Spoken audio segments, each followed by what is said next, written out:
Welcome to the Brew Crew Review Podcast, the show by fans for fans of your Milwaukee Brewers.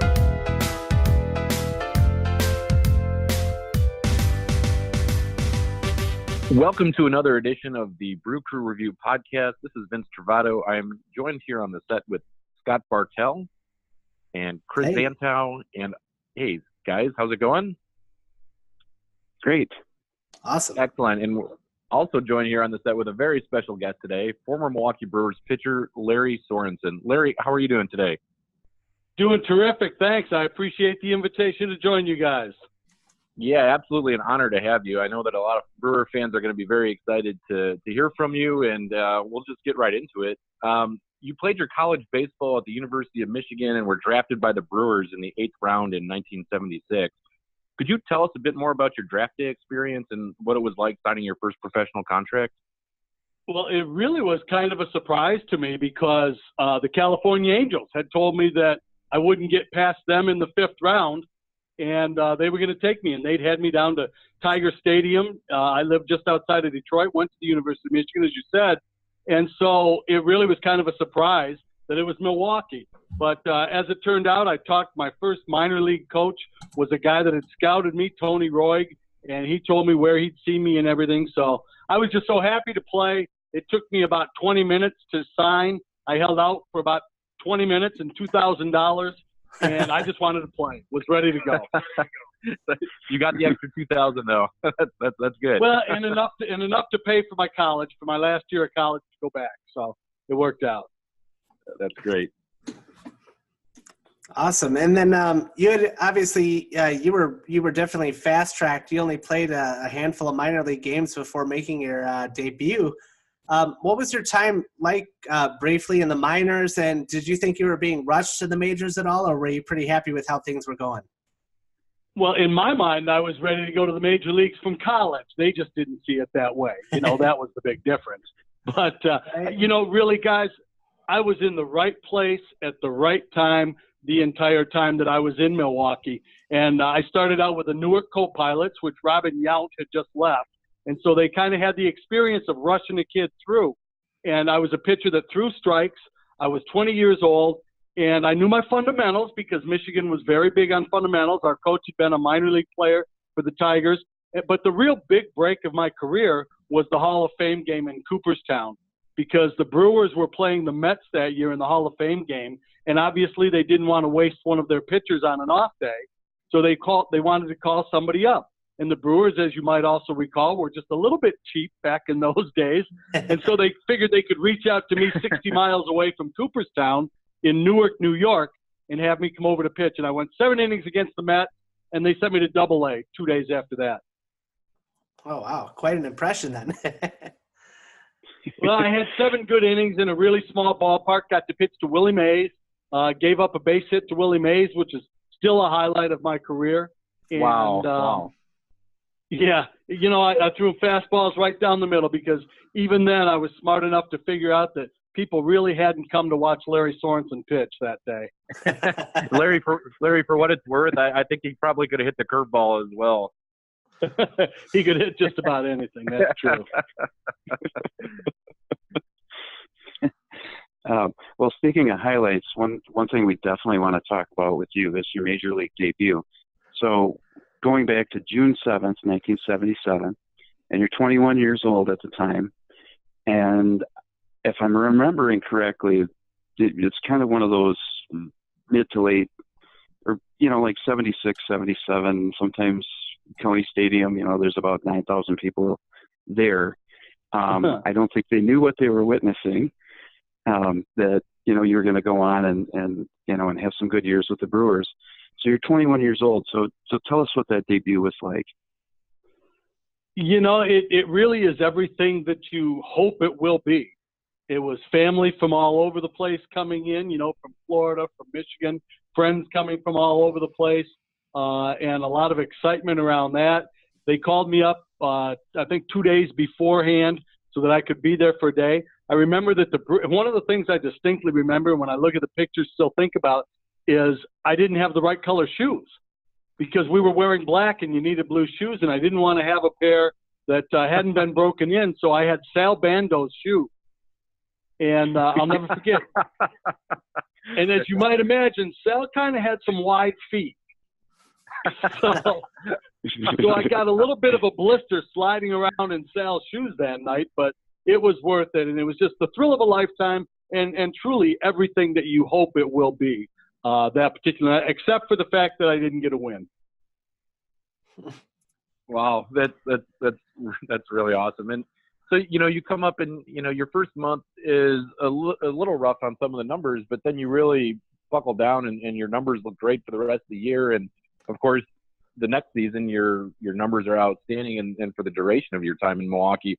What do you kind of attribute that success to after your first month of your career? Well, a couple of things. Number one, Cal McClish was our pitching coach, and if you remember, he was just the kindest, gentlest soul with an awful lot of wisdom and one of the best curveballs baseball's ever seen. And he really was a major, major help in my development. As you said, I was just a young kid and was just learning at the major league level. My teammates called me up and they said, guess what?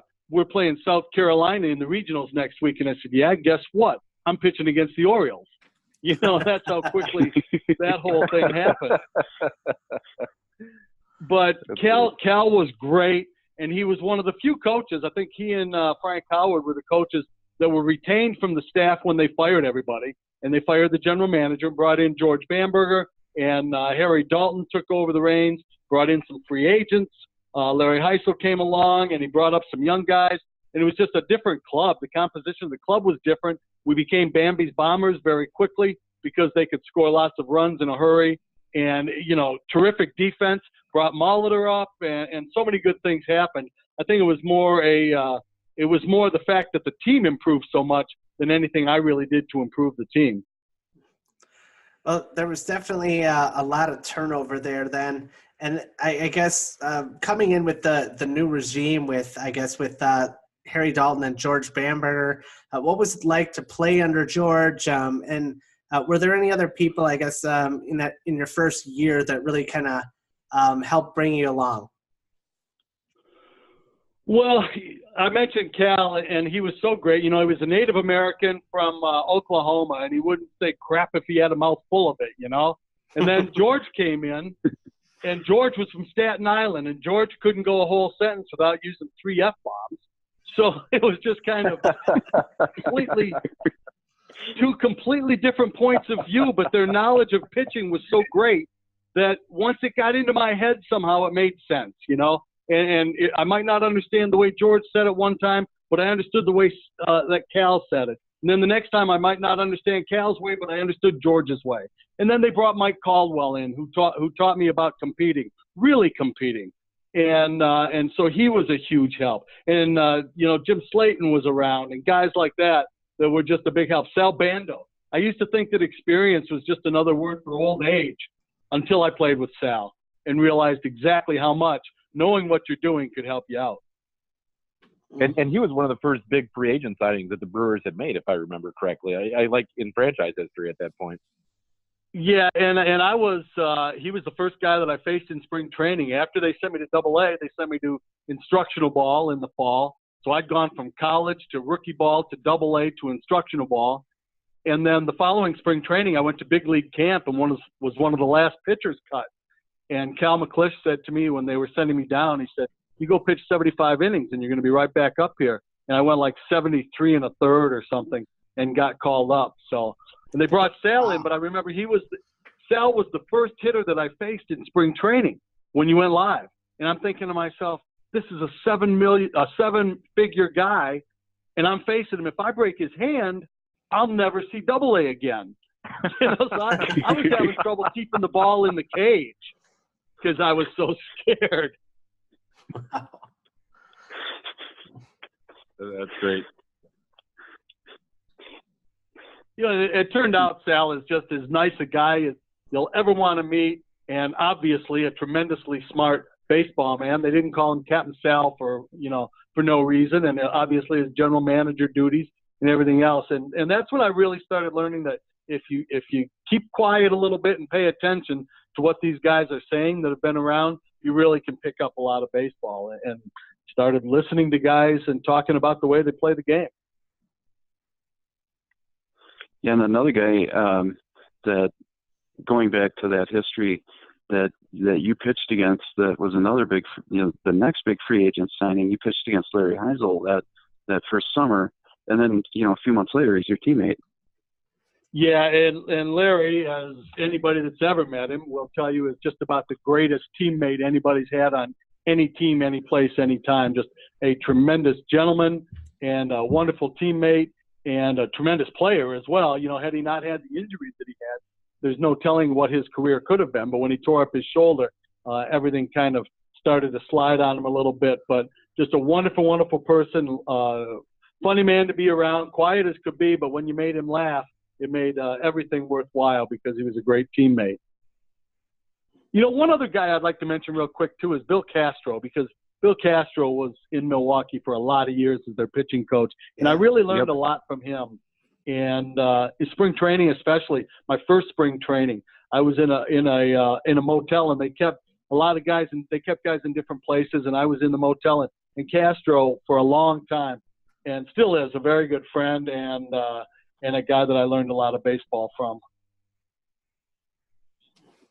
So when you debuted, you did so on a 1977 team that was, finished 67 and 95, finished in 6th place in the division.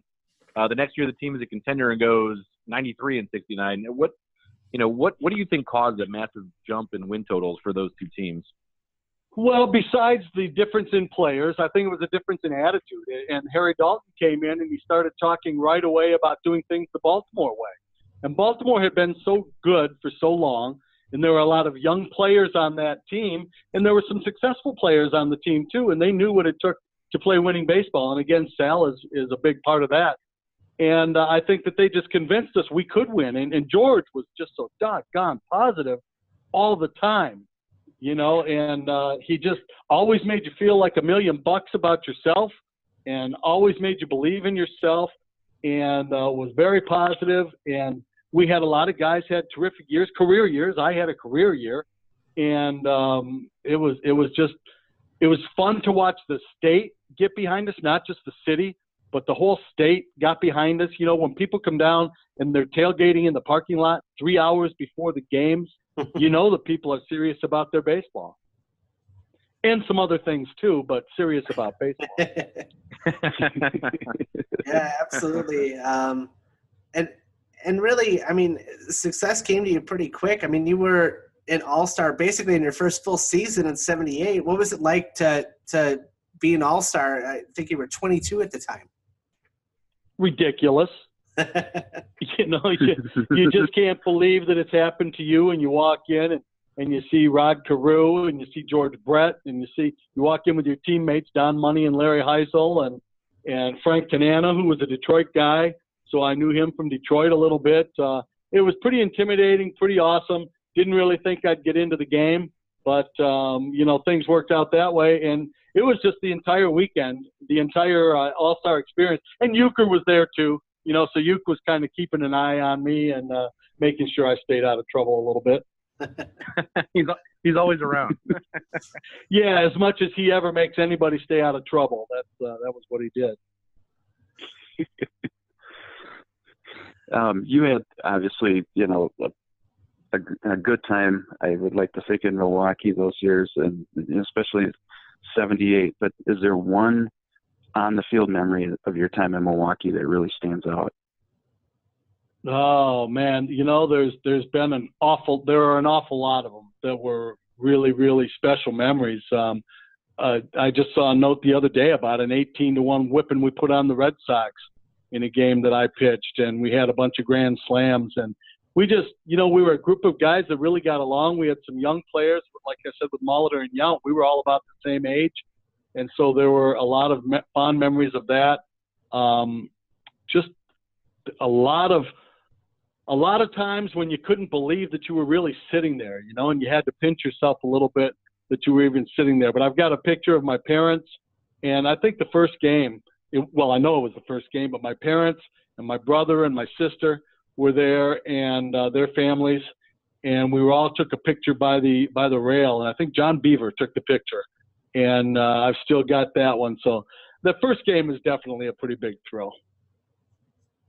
Well, and we talked a little bit on the phone a few days ago, Larry, but what's your sense or your favorite memory of your off the field time in Milwaukee? Just, maybe your interactions with the community or anything of that nature. Well, several things popped to mind real quick. And the first one is that I had a sandwich named after me at Saz's. Nice. Yeah, that's awesome. It was a pork chop sandwich, and the caption under it said, "Larry never balks at." And Saz and I became very, very good friends throughout the year. And he would send me sauce. He would send his special sauce to me at different stops I made for years after that. Because my ex-wife talked him into that. And then the other thing that I really remember about off the field, besides a lot of the good times and out and about meeting with people, and this is another Euchre story. Euchre came in one day and he said, "Larry, congratulations." And I thought, I was going pretty good at the time, and I thought I maybe had won the Player of the Week or who knew what. But he said, "Congratulations." And I said, "Thanks, man. For what?" And he said, "Well, you've just been named honorary chairman of the Wisconsin Cystic Fibrosis Foundation." And I said, "I have, really?" And he said, "Yeah." He said, "I just quit, and you were just named." And I said, Wow. "Well, I guess thank you very much." And so he just told him I'd do it, and I did. And it led to I went up to Madison and went through the hospital, the great hospital that they had up there, and watched the kids that have that disease and what they go through. And so I really got into working with the Cystic Fibrosis Foundation for the years that I was there. And then even after that, in Cleveland, Burt Blyleven and I had the Cystic Fibrosis 65 Roses Club that they started. And it gave me a chance to get out in the community with a group of people that were trying to beat an insidious disease, and especially working with kids and some of the good things that they did to help try to find a cure for that. Wow, that's awesome. Yeah. That is awesome. Part of after you spent your time in Milwaukee, you were then eventually traded to St. Louis, another barbecue area that's maybe not quite as good as Saz's, but what was it like when you were traded, and how did you find out, and how did you go through all of that?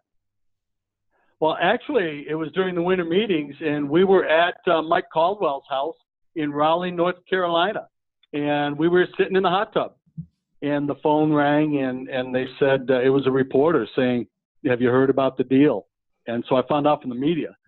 And then got a call pretty quickly after that from Harry and then from Whitey, and everything kind of fell together. And you get very sad, because I'd grown up in the Brewers organization and really felt like we were on the verge of something tremendous, and didn't know all that much about the National League because I'd grown up in an American League city in Detroit, and so I didn't know that much about the different side of baseball.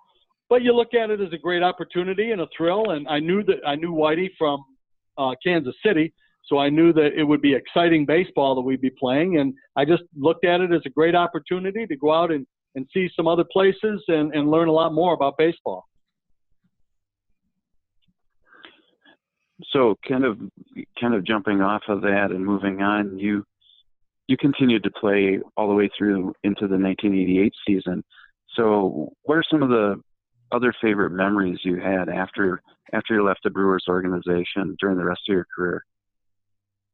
Well, one more Brewer memory before we get off that. I had a no-hitter going into the eighth inning at Yankee Stadium. And, whenever you can take a shot at a fellow teammate, you like to do that. And I remember that Sal came in the eighth inning, and Reggie was coming up, and Sal said, "Larry, you know that he loves this kind of situation." And that was all that he said, and he said, "So be careful." And it just kind of put a thought in my head, and I ended up walking Reggie. And then a couple batters later gave up a single. And so, I keep telling Sal that he blew the no-hitter for me by putting bad thoughts in my head. But that was a pretty special thrill. I've got another one. I've got a picture on my wall at home of me sliding into home plate, scoring my first run. And it was in St. Louis. It was the second game of the season. It was about 90 degrees in St. Louis. And, you could see the heat shimmering off the field. Even early in the season, it was particularly hot. So with 2 outs, I hit a ball. I struck out on 3 pitches, my first at-bat. And the first pitch went by me, and I looked at Bob Boone, and I said, "They throw hard in this league." and he said, "Well, you throw like that." I said, "I don't throw like that. I know I don't throw like that." But the second at bat, I got a base hit off Larry Christensen, and I'm at first base, and I'm an American League guy, so naturally I call for a jacket because it's only 90 degrees, so I got to have a jacket. And they bring that out to me, and Gary Templeton's the next hitter, and he hits the ball off the wall in right center field. So I've got this picture at home, and my steps got messed up rounding third, and the piano descended on my back about halfway down the third baseline. But I still made it, but my steps were messed up, and I started my slide late, and I had to reach backwards to touch home plate because I slid by it. And the photographer caught the picture, and Gary Templeton is standing at third base taking his gloves off his hand because he was already at third by the time that I was starting my slide and everything else. So he was watching the play just like everybody else. So I was a terrible hitter. I went 8 years without swinging the bat. But Whitey told me that the only way he could keep me in the game was if I learned how to bunt. He said, if I can keep you in the game, I can pay you that way. He said, if I can't keep you in the game, it's going to cost you money. And it made sense to me, so I learned how to bunt. Hal Lanier used to take me out to center field and make me bunt about twice a week in spring training, and learned how to do that. Oh. And after that, there were a lot of great memories. We had a terrific team that year in St. Louis. That was the split season when they had the champions of each half, and unfortunately, we had the best overall record, but we didn't have the best half of either side. And so we didn't make the playoffs that year, and then I subsequently got traded to Cleveland after that. Right. So getting back to your pitching a little bit, you ended your career with an incredibly low walk rate of 2 walks per 9 innings pitched. How did you maintain such great control throughout your career? Well, it's funny because I'm working with a product now that gives you all the metrics that go into the pitching delivery and everything else now. And I was at a place yesterday. I was at an academy yesterday, and I always ask the kids, I say, what do you think is the best pitch in baseball? And you get from fastball, slider, curve, all the way down the gamut. I think kids make up pitches. And I said, strike one is the best pitch in baseball. And that was my whole theory on pitching. And I think that was Cal. Cal was a big believer in getting ahead of the hitter. And so I always tried to throw strike one. Now, I had a pretty good sinker, and I had a slider that I could throw for strikes when I wanted to.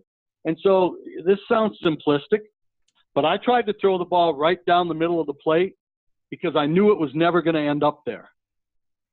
Because I knew it was either going to be a slider away or my natural sinking motion was going to make it run in away from that spot. So I tried to keep the ball mid-thigh, middle of the plate when I started it out, knowing that I was going to get it to a corner one way or another.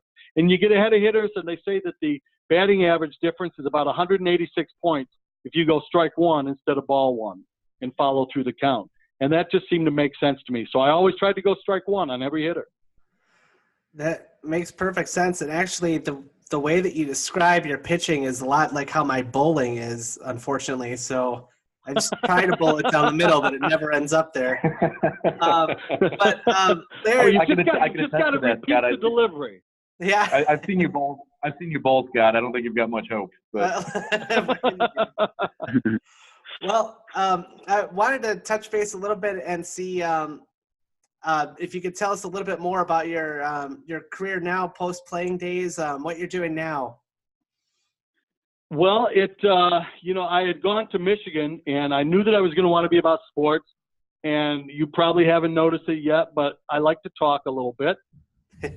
And so I went to Michigan as a speech major and a journalism minor because I'd been sports editor of the newspaper and the yearbook in high school, and I really wanted to continue in that field. But I had a scholarship to Michigan, and it all worked out so well. And so I worked, if you remember, at WTMJ in the off season.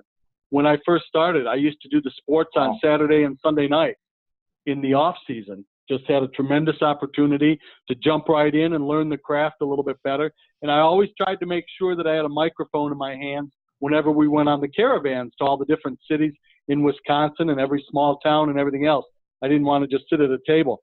So right after I retired, I started working for Sports Channel Ohio for about a half a summer, and got a little experience there. And then I started doing the College World Series for ESPN in 1990, and I got put onto their Major League schedule in 1991. So I was doing 2 Major League games a week and the College World Series, and the broadcast career started going. And then the Detroit Tiger job became open, and I had been doing an all-sports talk show in Detroit, and the Detroit Tiger job became open, and I did that for 4 years.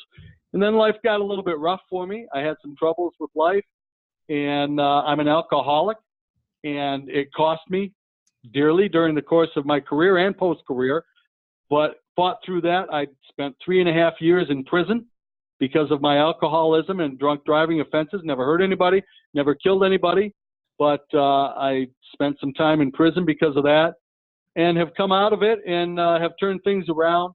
And now I broadcast games for Wake Forest University. I've been doing baseball for 6 years, and have been doing football. They switched me over to the football side as well.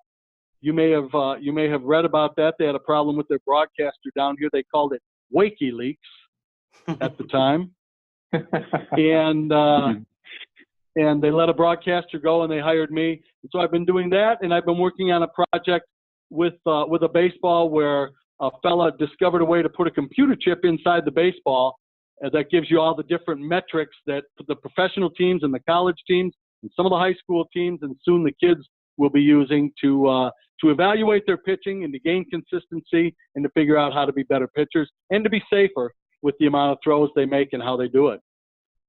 Larry, could you give our listeners some information on that and the website so that we can share that as well?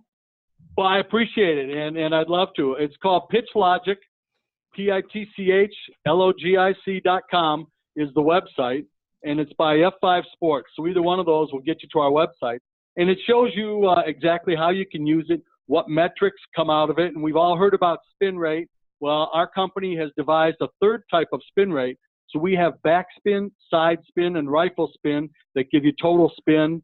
And it's new and it's innovative and it's inside the baseball. So you don't have to have the cameras. You don't have to have the different video things to calculate the numbers. It's actually inside the baseball with sensors inside and a battery charger. You just put it on a little battery charger for an hour and you get about 3 hours use out of it. And there's 11 metrics right now, but we've got 29 inside it that we'll be gradually releasing as the year goes on. All made in the USA. We get the leather from a place in Tennessee, Major League quality leather. The graphic, everything that's inside of it is from the United States, and then we hand sew them together here in the U.S. So it's a USA-made product, which we're proud of, and we just put it on the market about 10 days ago. Hey, that's great. We'll make sure to send a link out on Twitter as well. I appreciate that. It's a lot of fun. Wake Forest was at the forefront of this kind of innovation. They've got a pitching laboratory. The colleges are very into it, and the major leagues are using all kinds of stuff. And we've got our balls in their hands, and they're starting to throw them as well and getting a lot of good data. It'll have some rehabilitation functions. For young kids, it'll start baselines for numbers they'll be using down the road, and it's going to be a really exciting product. It sounds really, really incredible, really innovative, and it sounds like between that and the announcing, that's keeping you very busy. Well, I actually am living in South Florida, but I commute to Winston-Salem, and I broadcast the Wake Forest University baseball games on the ACC Network Extra. So for anybody up in Wisconsin that might want to watch a ACC conference game, you can tune that in this Thursday, Friday, and Saturday. We've got NC State, as a matter of fact, who's got a terrific college baseball team, and that should be a lot of fun. One thing we definitely want to ask you these days, even though you're very busy with that stuff, do you still watch the Brewers? And if so, how do you think they're going to finish this year? Well, I still watch baseball all across the board, and Milwaukee's got an exciting team. They can beat you a number of different ways. I think they're going to have a terrific season. I think it's way too early to start making predictions. Ask me about September 25th how they're going to do, and I'll give you a better idea. How does that work? We'll have to get you back on that. Am I too far out on the limb with that one? That sounds fair. No, I think Milwaukee's going to have a great year. They seem to just keep finding ways to do it, and they're doing a lot of fun things. I still stay in touch with Mike Caldwell and and he gets back up there pretty frequently and tells me the fans are still into it and it's still fun being around town. You know, it's that small city feeling of the big town and small city and the feeling of everybody knowing you and being your friend. And those things just never seem to change. We're joined again on the set by our very special guest, Lary Sorensen, former Milwaukee Brewers pitcher. Larry, welcome to the second half of our program where we go around the horn in our Rapid 9 segment and ask you 9 different baseball-related questions. There's no right or wrong answers, and we say it's rapid, but really you can take your time and go as slowly or as quickly as you'd like to on these. It's our anonymous source, Tom Carter's favorite segment as well. Well, it sounds like the pressure's on more than it was pitching against the Yankees. we won't ask Sal Bando for his advice on this one, though. Okay, good deal. All right. So let's lead off. Larry, who was your favorite baseball player growing up? Al Kaline. No question, Al Kaline. I was a Detroit Tiger fan, and still one of the great moments of my life. And I'll never forget it, and I'm very rarely speechless, but I was standing by the batting cage, and I felt this tap on my shoulder, and I turned around, and a gentleman said, "Hi, Larry, I'm Al Kaline." And nothing came out. Just nothing came out. I was totally tongue-tied. But he was my favorite player when I was a kid. That's awesome. Oh, that's awesome. All right, question 2. What is your favorite food to have at a baseball game and your favorite restaurant food as a player while you were traveling the country? Hot dog with just mustard is my favorite, unless I'm in Milwaukee, and then I have a brat with a special sauce. And I used to time my road trips around having 3 of them each game when I came in to be a broadcaster. I figured I could have one in the 3rd, the 5th, and the 7th. Was kind of my pattern. And then when we were traveling, I've always been a rib fan, and so spare ribs, barbecue ribs are my test food. They're my litmus test for every new restaurant that I go into. If it's a place I think I might want to come back, I eat the ribs first. And if the ribs are good, I'll take a second shot at it. We should have thrown out before we started here on the second half that Scott is a ballpark food connoisseur, so he is our litmus test for our show. I'm not a foodie. I'm just a fatty. Just like. All right. Well, on that note, we'll jump to the 3rd inning here. Larry, how many Lary Sorensen baseball cards do you own, and do you have a favorite? Well, I get boxes of them. I've got boxes of them because, you know, fans send them in and everybody sends extras. And it's great. And I do. If people track me down, my theory is if somebody takes the time to track down a guy that was just a run-of-the-mill, ordinary player like myself, then I owe it to them to sign the card and send it back. But people are very generous about if they've got 4 or 5 cards, they'll say keep a couple. And I do because I like to pass them out different places. A friend of mine started a scholarship program, and the way he started it was by giving kids bubblegum cards that were signed, baseball cards that were signed. As far as the favorites, you know, there's some Brewer cards with the wild hair that I get a lot of grief about. So I think that some of those Brewer cards were pretty good. That's awesome. All right. Inning number 4. Do you like rain delays as a player or not? And what do you do to pass the time? Well, I wish I could show you a picture that I've got of my broadcast partner, Stan Cotton, and I with our heads laid back, sound asleep during a rain delay. But that's on the broadcast side. But as a player, you kind of did the same thing. You know, a lot of times, especially if you weren't in the game, you know, it's much different for a pitcher, especially a starting pitcher that's not in the game, to relax during that time and not worry about trying to get yourself back to a mental state of being ready to compete. Much harder on the day-to-day players, no question. As a reliever, it was a little bit easier than as a starting pitcher because you had that time during the game when you were down anyway and not necessarily involved as much in the game. So as a starting pitcher, it was extremely difficult because you knew there was a chance they might not let you back in. You didn't know exactly how much to warm up. So it was kind of tough as a starting pitcher to get all the juices rolling again. as you guys know, when you get the adrenaline going for something, try to capture that again shortly afterwards is really tough to do. Yeah, for sure. Yeah, no, that's a good point. All right. I'm sure it's like the start of your broadcast. All week long, you guys get yourself geeked up to do this podcast, and then you have to take that break in the middle, and it cuts your momentum, and you got to try to reach that fever pitch again, right? Scott and his interns have a routine, but yeah, I mean, it's definitely the same mindset, I'm sure. All right, Larry, fifth inning. You talked about some of your teammates, you know, in the first half of the broadcast. Who would you describe as being your most influential teammate over the years? Mike Caldwell certainly is right up there at the top. He taught me how to compete, and Bruce Suter became a very good friend in St. Louis. For some reason, I started hanging out with relievers quite a bit. Dennis Eckersley was a very good friend. And from those guys that were short relievers that had all the pressure at one time, I learned an awful lot from them. Jim Cott in St. Louis was a great influence, along with Gene Tennis. So I'd kind of list those guys as the handful that I really listened to and respected. And Sal Bando, of course, in that category. There's so many guys, a handful on every team that you knew if there was a spot you had to go when you were in trouble and needed a little advice, you could go into their corner. Scott Sanderson, a young man that just passed away the other day, was a great teammate.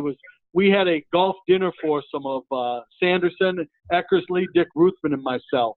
And we were very close, and we'd play golf together. We'd eat dinner on the road together.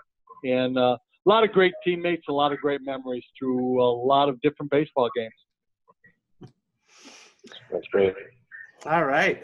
Inning number 6. Let's see here. Were there any hijinks or pranks that you or your teammates were ever a part of?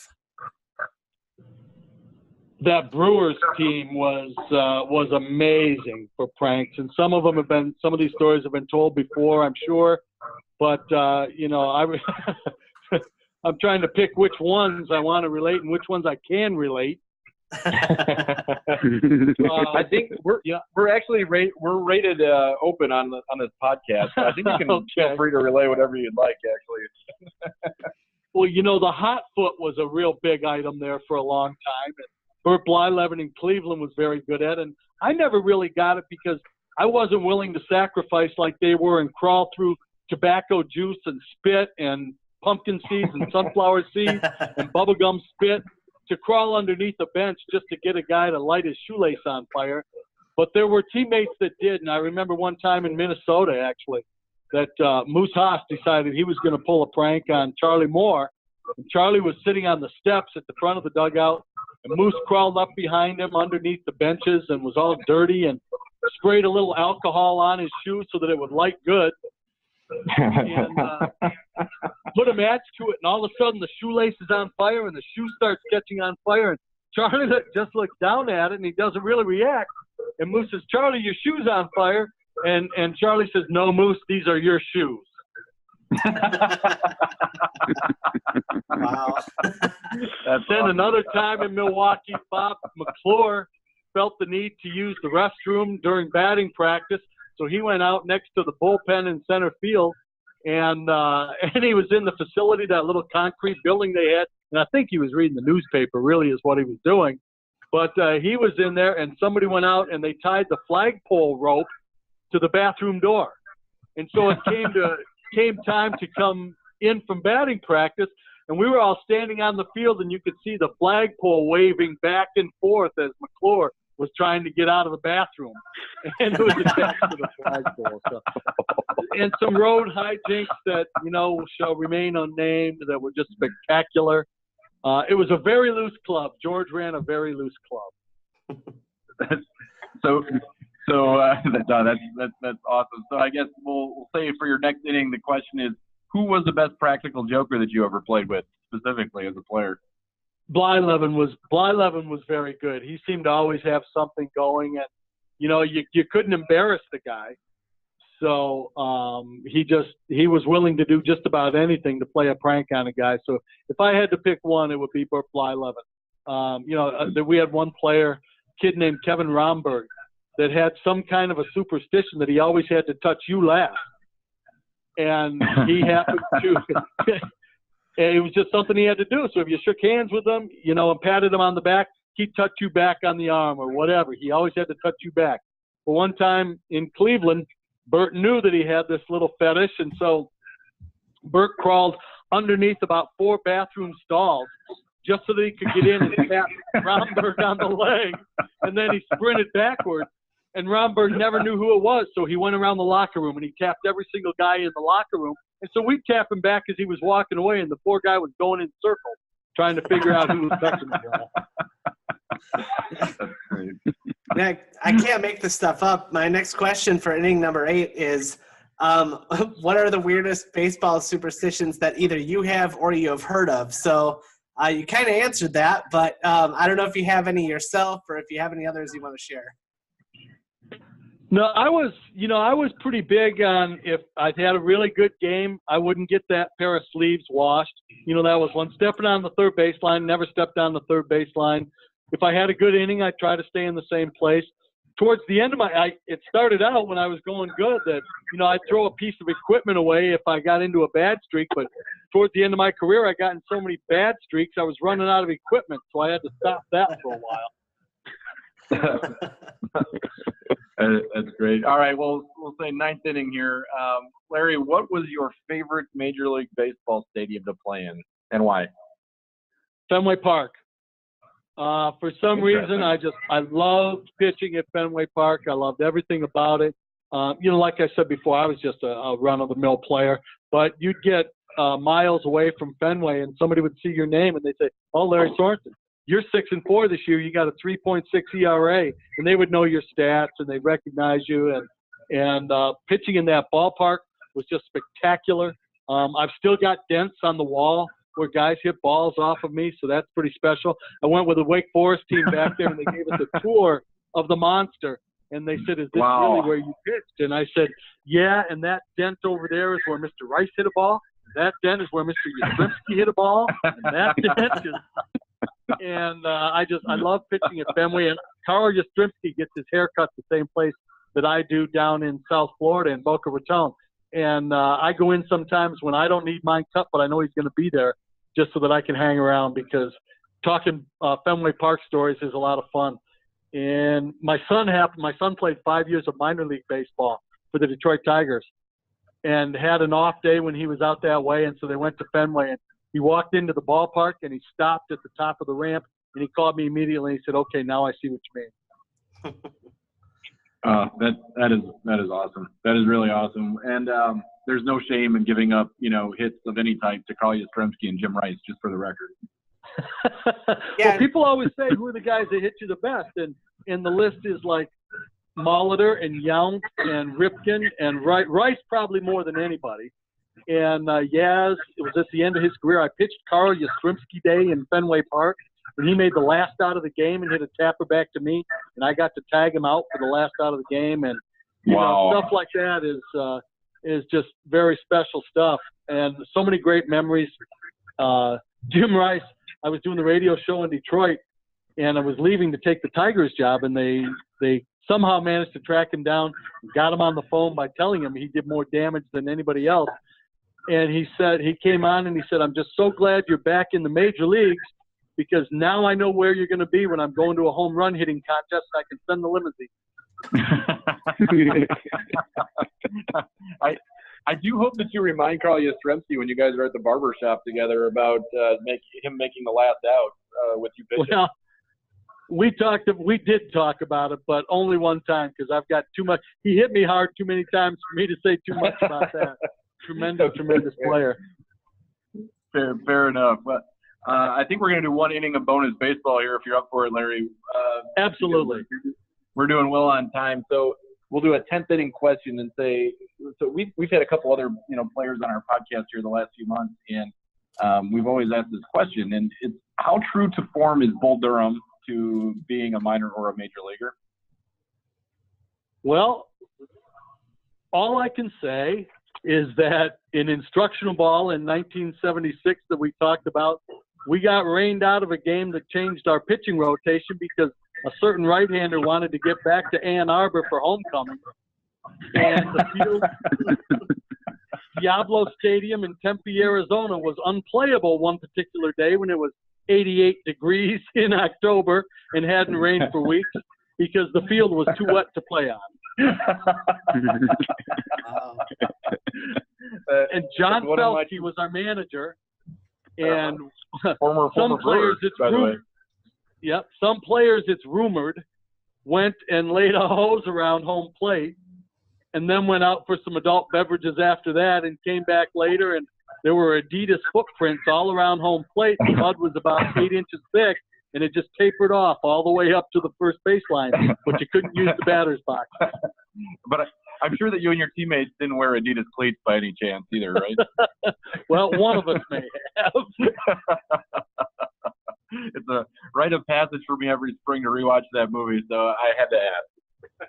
It's a great movie, one of my favorites, no question about that. And being so close to Durham, I've had the chance to go down there and actually be on the field and walk around a little bit. The old field. There's a great rib place right across the street from it, by the way, if you ever get down there. And it brings back a lot of great memories. One of my favorite movies, Field of Dreams.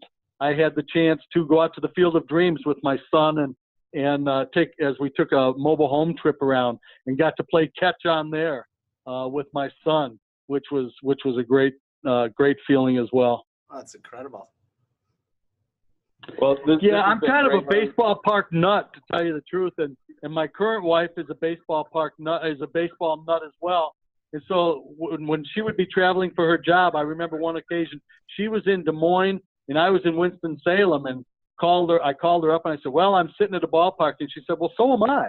And she was at the ballpark in Des Moines. Outside, they weren't playing. She just went to take pictures of it. So baseball gets in your blood, and then, you know, the old saying that at the end it turns out that you didn't catch the game caught you. You're right about that, and you lucked out in your marriage as well. It sounds like that's great.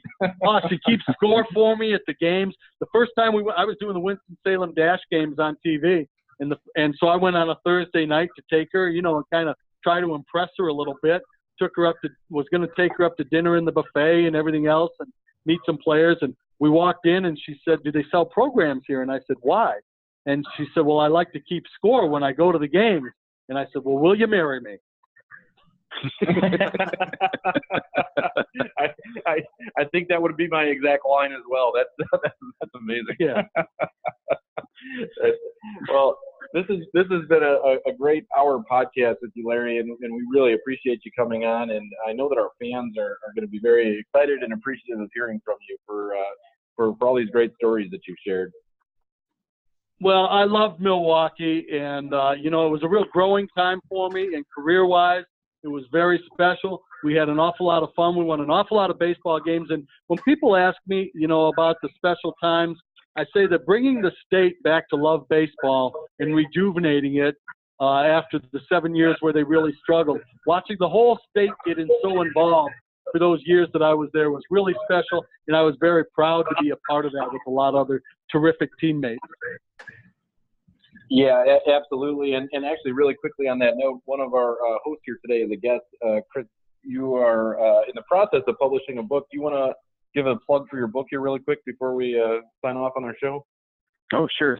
Building the Brewers Bud Sea League and the return of Major League Baseball to Milwaukee. And, you know, and Larry, for your information, it does end right at that pivot point. So it goes through 77 and ends about the time the team steps on the field for 78, when, you know, it does pivot and things turn around and you guys really take it to the next level after that.